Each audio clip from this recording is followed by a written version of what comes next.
ഭോഗലോലുപയായ പുംശ്ചരിണീ എന്നെല്ലാം രാഗഹീനതയോട് രാജാവു പറഞ്ഞപ്പോൾ സുന്ദരി ശകുന്തള പിന്നെയുമുര ചെയ്താൾ. നിന്ദാവാണികൾ കേട്ട് മന്ദാക്ഷഭാരത്തോടും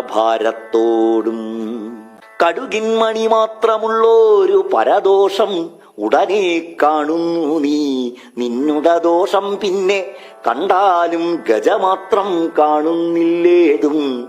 അത് പണ്ഡിതന്മാർക്കു പോലുമുള്ളൊരു ശീലമത്രേ.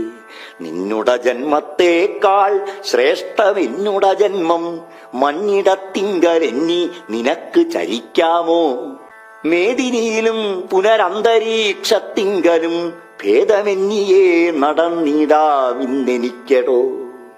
ഭേദവും നമ്മിലെത്ര പാരമുണ്ടോർക്കും തോറും ചേതസി വിചാരിക്ക ഭൂപതി തിലകമേ.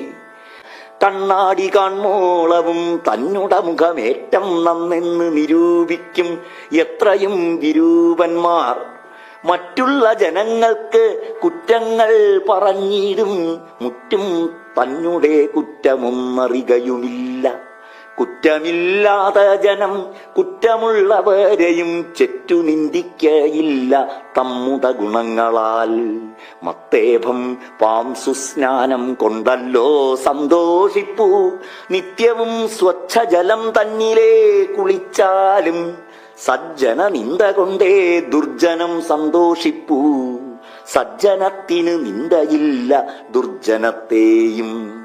ക്ഷീരമാംസാദി ഭുജിച്ചീടിലും അമേദ്യത്തെ പാരാതെ ഭുജിക്കേണം സാരമേയങ്ങൾക്കെല്ലാം.